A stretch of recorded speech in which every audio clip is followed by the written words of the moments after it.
اس سے کوئی نہ کوئی خطا ہوتی رہتی ہے، کوئی نہ کوئی غلطی ہوتی رہتی ہے، اور اصل میں وہ جو غلطی ہے، اس غلطی کے بعد جو توبہ ہے، غلطی کا احساس، غلطی کا آپ کے اندر وہ ایک گناہ کی شرمندگی اور پسماندگی جو آپ کے اندر آتی ہے نا، آپ کو آتا ہے کہ میں گناہ پر پشیمانی آتی ہے اور آپ محسوس کرتے ہیں کہ مجھ سے غلطی ہو گئی، مجھ سے گناہ ہو گیا، مجھ سے بھول چوک ہو گئی، اے اللہ تو مجھے معاف کر دے، اے اللہ تو مجھے معاف کر دے، اے اللہ تو مجھے معاف کر دے، میں خطاکار ہوں، میں سزاوار ہوں، میں تیری رحمت کا طلبگار ہوں۔ تو اگر آپ انسانوں سے غلطیاں بھی ہوتی رہتی ہیں، اللہ اشارہ بھی کرتا رہتا ہے، اشارہ آپ دیکھیں چھوٹی سی بات ہے، اور میں یہ جو بات شروع کی اس کا عنوان ہے صبر۔ اللہ تعالیٰ نے آپ سے کہا ہے قرآن مجید میں دوسرا پارہ اور تقریباً دوسرا رکوع، اعوذ باللہ من الشیطان الرجیم، بسم اللہ الرحمن الرحیم، یا ایھا الذین آمنوا استعینوا بالصبر والصلاۃ ان اللہ مع الصابرین۔ اے ایمان والو، اللہ کی مدد حاصل کرو صبر سے اور صلاۃ سے، نماز سے، اور خوشخبری کن کے لیے؟ صبر کرنے والوں کے لیے۔ وَلَا تَقُولُوا لِمَن يُقْتَلُ فِي سَبِيلِ اللَّهِ أَمْوَاتٌ بَلْ أَحْيَاءٌ وَلَٰكِن لَّا تَشْعُرُونَ۔ اور اس کے آگے جو آیت ہے میں بتانا چاہوں گا، وَلَنَبْلُوَنَّكُمْ بِشَيْءٍ مِّنَ الْخَوْفِ وَالْجُوعِ وَنَقْصٍ مِّنَ الْأَمْوَالِ وَالْأَنفُسِ وَالثَّمَرَاتِ۔ 5 باتیں اللہ نے کی کہ میں تمہیں ضرور آزماؤں گا، تمہیں ڈراؤں گا، تمہیں خوف میں مبتلا کروں گا، تمہاری آزمائش کروں گا، تمہیں میں مختلف پروسیس میں سے، پریشانیوں سے گزاروں گا۔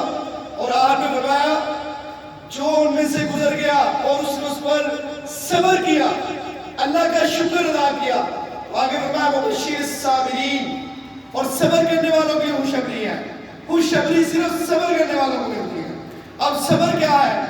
صبر ہے ہر اس بات پر صبر کرنا جو آپ ناپسند کرتے ہیں۔ اگر کسی نے گالی دی، ناپسند ہے، آپ صبر کریں۔ کسی پر آپ کا نقصان ہو گیا، ناپسند ہے، صبر کریں۔ روزہ بھی صبر ہے۔ رمضان المبارک کا مہینہ آ رہا ہے، یہ صبر کا درس دیتا ہے۔ صبر کس پر؟ اپنی انسانی منہ زور بے لگام خواہشات پر صبر۔ ایسی خواہش جو آپ کو انسان سے جانور بنا دے، اس پر صبر۔ آپ کے پاس تھوڑا اللہ نے دیا ہے، صبر۔ زیادہ دیا ہے، صبر۔ اللہ نے جس حال میں رکھا ہے، یا اللہ شکر، یا اللہ تیرا صبر، یا اللہ تیرا شکر۔ آپ چلتے ہیں، پھرتے ہیں، اٹھتے ہیں، سوتے ہیں، جاگتے ہیں، خوشیوں میں جاتے ہیں، غمیوں میں جاتے ہیں، اس سے بڑھ کر آپ کو کیا چاہیے؟ صبر ادا، اللہ کا صبر ادا کرے، اللہ کا شکر ادا کرے۔ صبر کے اندر ہی سب کچھ ہے۔ ہم لوگوں میں بے صبری آ چکی ہے، برداشت ختم ہو گیا، عدم برداشت کا نشہ ہو گیا۔ ہم ایک دوسرے کو برداشت نہیں کرتے، کرسیوں پر، جگہ پر، گھروں پر، شادیوں کے موقع پر، ولیموں کے موقع پر، محفلوں کے موقع پر، کھانے کے موقع پر، جائیدادوں کی تقسیم کے موقع پر، بہن بھائیوں کے حقوق کے موقع پر، اپنے دوستوں احباب رشتہ داروں کے موقع پر ہم صبر کا دامن چھوڑ دیتے ہیں، جبکہ صبر کو اللہ نے خود کہا وَبَشِّرِ الصَّابِرِينَ، صبر کرنے والوں کی خوشخبری ہے۔ اللہ کہہ رہا ہے وَاشْكُرُونِي وَلَا تَكْفُرُونَ، میرا شکر کرو، اور جو میرا شکر ادا کرتا ہے میں اسے اور ادا کرتا ہوں۔ لَئِن شَكَرْتُمْ لَأَزِيدَنَّكُمْ، جو اللہ تیرا شکر ہے، یا اللہ تیرا شکر۔ اپنی بیویوں کو، اپنی بہنوں کو، اپنے گھر والوں کو بولے صبر کریں، شکر کریں، اللہ کا شکر ادا کیا کریں ہر حال میں۔ ہم کیا دیکھتے ہیں؟ اس کے پاس دولت زیادہ ہے تو ہم کیا کرتے ہیں؟ ہم ناشکری کرتے ہیں، اللہ اس کو دیا مجھے نہیں دے رہا، انہوں دیتا ہی میرے چکی کمی ہے، انہوں کیوں نہیں دیتا میں؟ نہیں میرے بھائیوں، میں اپنی آپ ہم سب کی اصلاح کی ضرورت ہے۔ ہمیں ہر حال میں اللہ کا شکر ادا کرنا چاہیے، ہر حال میں۔ جس کو اللہ نے زیادہ دیا ہے اس کی قسمت، آپ کو جتنا دیا ہے آپ کی قسمت۔ آپ کو اب کتنے لوگ ہیں جن کو اولاد نہیں؟ اس پر شکر کرنا، صبر کرنا، یا اللہ تیرا شکر ہے جس حال میں تو رکھے. اور جن کی اولاد ہے اولاد کی تربیت کرے اور اللہ سے صبر اور شکر کی دعا مانگے. تو میرا یہ آخری لیسن یہی تھا کہ اپنی زندگی میں برداشت، صبر اور شکر لے کر آئے. شکر سے نعمتیں بڑھتی ہیں. یا اللہ تیرا شکر ہے میرے بچے بڑے ہو رہے ہیں، میرے بچوں کو تو نے دین سکھایا. یا اللہ تیرا شکر ہے میری بیوی نیک ہے، میری بہن نیک ہے، میرے بھائی نیک ہے.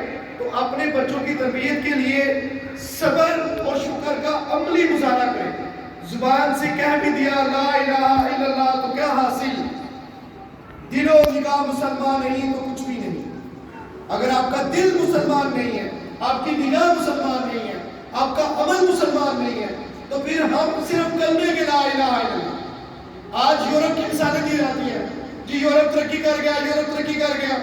یہ مائک سے لے کر موبائل، موبائل سے لے کر گاڑی، گاڑی سے لے کر گھر کے اندر فریج، فریج سے لے کر اوون، اوون سے لے کر کشتی، کشتی سے لے کر جہاز، جہاز سے لے کر پلین. ہر چیز یورپ کی طرف سے آ رہی ہے. وہ تو ترقی کرتے چلے گئے اور ہم صرف اور صرف نمازیں، قرآن صرف اور صرف اسی میں لاگے. ہم نے دنیاوی لحاظ سے اپنے آپ کو بدلنا ہے، دنیا میں بھی ان کو مقابلہ کرنا ہے اور ان کے ساتھ ان کی صف اول میں کھڑا ہونا ہے. سب کچھ مسلمانوں نے بنایا تھا، آج انہوں نے لے لیا. ہماری کتابیں چنا کے لے گئے ہوں، انہوں نے کتابیں پڑھی. آپ یہ سوچنے والی بات ہے وہ کتابیں عربی میں یا کسی اور زبان میں لکھی ہوئی تھی. انہوں نے پہلے وہ زبان سیکھی، اس زبان کے ترجمے سیکھے، اس کو پڑھا، ریسرچ کی. آج وہی جابر بن حیان کے فارمولاز وہ اپلائی کر رہے ہیں تو آج وہ سائنس میں ترقی کر رہے ہیں. یعقوب الکندی، جابر بن حیان، ابن الحسن اور ابو علی سینا، یہ سارے مسلمان فلاسفر تھے. امام غزالی اسلامک اسکالر تھے. یہ سارے لوگ سارے کے سارے مسلمان تھے. اور البرونی نے جو زمین کی ماہیت کی جو پیمائش کی تھی آج بھی ایگزیکٹلی وہی ہے، اتنی ایڈوانس کنٹری ہونے کے بعد. تو اپنے بچوں کو دین بھی سکھائیں، دنیا بھی سکھائیں. اللہ تعالیٰ ہم سب کو صحیح معنوں میں مسلمان ہونے کی، بننے کی توفیق عطا فرمائے. صبر شکر کے ساتھ زندگی گزارنے والا بنائے اور اپنے بچوں پر کام کریں، ان کی دنیا بھی بنائیں، دین بھی بنائیں. اپنا بہت سا خیال رکھیے گا.